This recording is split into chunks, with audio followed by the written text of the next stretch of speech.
राजस्थान में राजनीतिक चेतना के प्रारंभिक प्रयास। 1885 ईस्वी में अखिल भारतीय राष्ट्रीय कांग्रेस की स्थापना के साथ ही हमारे देश के स्वाधीनता संग्राम आंदोलन को एक महत्वपूर्ण दिशा मिली। इसी संस्था ने मुख्यतः देश के राष्ट्रीय आंदोलन का नेतृत्व किया। कांग्रेस का प्रभाव धीरे धीरे राजस्थान में भी बढ़ा। 1887 में अजमेर के राजकीय महाविद्यालय के कुछ छात्रों ने मिलकर कांग्रेस कमेटी की स्थापना की और 1888 ईस्वी के इलाहाबाद अधिवेशन में पहली बार अजमेर का प्रतिनिधि मंडल इसमें सम्मिलित हुआ। इस प्रतिनिधि मंडल का नेतृत्व गोपीनाथ माथुर और कृष्णलाल ने किया। इसी समय राजस्थान में पत्रकारिता भी आरंभ हुई। उदयपुर से प्रथम पाक्षिक सज्जन कीर्ति सुधाकर का प्रकाशन आरंभ हुआ। 1885 ईस्वी में अजमेर से राजस्थान टाइम्स तथा इसका हिंदी संस्करण राजस्थान पत्रिका का प्रकाशन शुरू हुआ। इन पत्रों का ध्येय राजस्थानी जनता में राष्ट्रीय चेतना उत्पन्न करना था। इसलिए 2 वर्ष बाद ही ब्रिटिश सरकार के आदेश से इन दोनों पत्रों का प्रकाशन बंद करवा दिया गया। इनके संपादक पक्षी लक्ष्मण दास पर मुकदमा चलाया गया और उसे 1.5 वर्ष का कारावास की सजा दी गई। 1889 ईस्वी में अजमेर से ही मुंशी समरथ दास ने राजस्थान समाचार नामक पत्र का प्रकाशन आरंभ किया। इस प्रकार अजमेर पत्रकारिता का केंद्र बन गया और राजस्थानी जनता में राष्ट्रीय भावना का विकास करता रहा।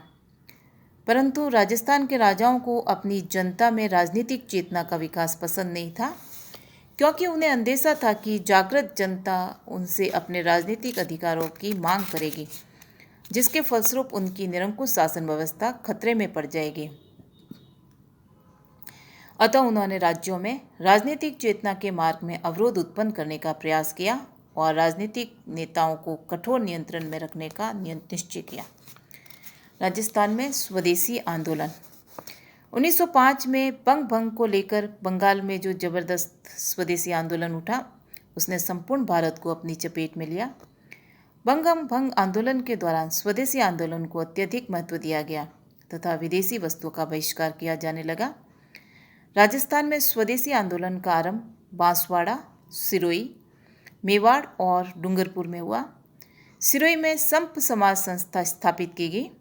स्वामी गोविंद गिरी के नेतृत्व में विदेशी वस्त्रों का बहिष्कार किया गया और नागरिकों को मद्यपान छोड़ने और अपने राजनीतिक अधिकारों की प्राप्ति के लिए संघर्ष करने का आह्वान किया गया।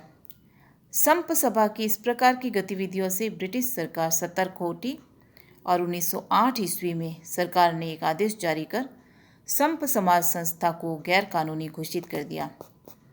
इसके साथ ही ब्रिटिश सरकार ने सभी शासकों से अपने अपने राज्यों में स्वदेशी आंदोलन को कुचलने का आदेश भी दिया। इसी के अनुसार सभी शासकों ने अपने अपने राज्य में आदेश जारी कर किसी भी प्रकार के क्रांतिकारी संगठन में शामिल होना, क्रांतिकारी साहित्य पढ़ना या रखना तथा किसी भी सार्वजनिक सभा में बिना अनुमति के उपस्थित होना दंडनीय अपराध घोषित कर दिया। इतना ही नहीं, आर्य समाज के साहित्य को भी जब्त करने के आदेश जारी किए गए। सभी राज्यों में ब्रिटिश विरोधी प्रचार पर पाबंदी लगा दी गई। इस प्रकार सरकार की दमनात्मक नीति के फलस्वरूप स्वदेशी आंदोलन समाप्त हो गया। राजस्थान सेवा संघ। 1919 ईस्वी में अर्जुन लाल सेठी, केसरी सिंह बारठ और विजय सिंह पथिक, इन तीनों को समाधान के अंतर्गत रिहा किया गया।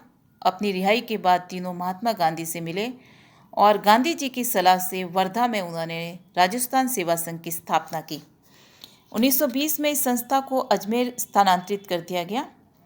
इस सभा का मुख्य ध्येय जनता में राजनीतिक चेतना को उत्पन्न करना, शासकों जागीरदारों के न्यायोचित अधिकारों का समर्थन करना तथा जागीरदारों और उनके प्रजाजनों के मध्य मैत्रीपूर्ण संबंधों का विकास करना था। कुछ ही समय में इसकी शाखाएं बूंदी, जयपुर, जोधपुर और कोटा में भी स्थापित हुई। संघ ने बिजोलिया और बेगू के किसान आंदोलनों का पथ प्रदर्शन किया तथा बूंदी, सिरोही और उदयपुर में पुलिस दमन का पर्दाफाश किया। इस कार्य में संघ के समाचार पत्र राजस्थान केसरी, जो उस वक्त वर्धा से प्रकाशित किया जाता था, ने महत्वपूर्ण योगदान दिया। राजस्थान के राज्यों में राजनीतिक जागृति पैदा करने के लिए अजमेर से भी एक पत्र निकालने का इसी समय निश्चय हुआ और इसी के अनुसार नवीन राजस्थान नामक समाचार पत्र का प्रकाशन प्रारंभ हुआ। इस पत्र के संपादक थे विजय सिंह पथिक और प्रकाशक थे राम नारायण चौधरी। किंतु ब्रिटिश सरकार ने शीघ्र ही इस पर प्रतिबंध लगा दिया। तब तरुण राजस्थान के नाम से दूसरा समाचार पत्र निकाला गया। ये राजस्थान की जनता में बहुत लोकप्रिय हो गया। अर्जुनलाल सेठी और केसरी सिंह बारट इसके लिए लेख लिखते थे। जमनालाल बजाज ने आवश्यक वित्तीय सहायता प्रदान की थी। हरिभाई किंकर और कन्हैयालाल कलंत्री ने अपनी अमूल्य सेवा इसको प्रदान की। इन सभी के सामूहिक प्रयासों ने इस समाचार पत्र को राजस्थान की जनता के विचारों का प्रतिनिधि बना दिया और इस प्रकार राजस्थान सेवा संघ महत्वपूर्ण काम करने लगा। किंतु 1927 ईस्वी में जब बिजोलिया आंदोलन नाजुक स्थिति के दौर से गुजर रहा था, दुर्भाग्यवश विजय सिंह पथिक और रामनारायण चौधरी के बीच में कुछ गंभीर मतभेद पैदा हो गए जो दूर नहीं हुए।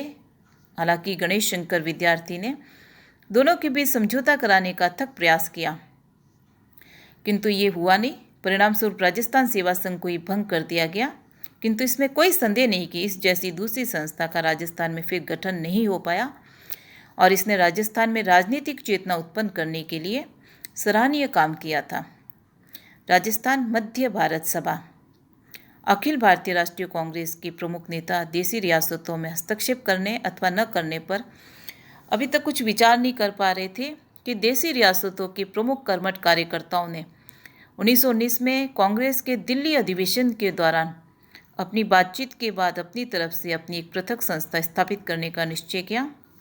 इन लोगों में सीकर के जमनालाल बजाज, जबलपुर के सेठ गोविंदास, ग्वालियर के गणेश शंकर विद्यार्थी, अजमेर के चांदकरण शारदा, जयपुर के स्वामी नरसिंह देव, अर्जुनलाल सेठी, विजय सिंह पथिक और केसरी सिंह बारट प्रमुख थे।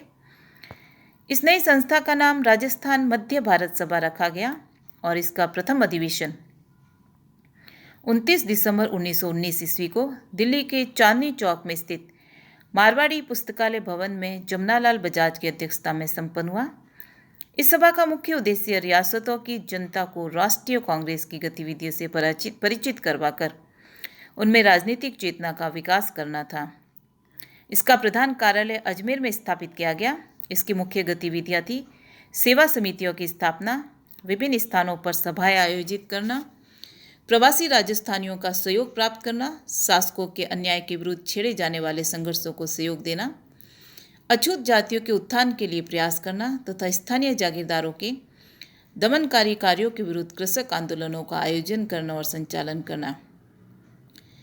5 वर्ष तक इन सभी ने एक महत्वपूर्ण काम किया। इसने खेतड़ी आंदोलन, सिरोही और बूंदी के भीलों की समस्या, पिसगांव, बिसाऊ, बिजोलिया के किसान आंदोलनों में महत्वपूर्ण सहयोग एवं समर्थन दिया। इस सभा ने अपनी गतिविधियों एवं कार्यों के द्वारा न केवल राजस्थान के राज्यों अपितु आसपास के प्रांतों की रियासती जनता को भी जागृत करने में महत्वपूर्ण कार्य किया। आगे चलकर यही all India state people Congress की अग्रज बनी।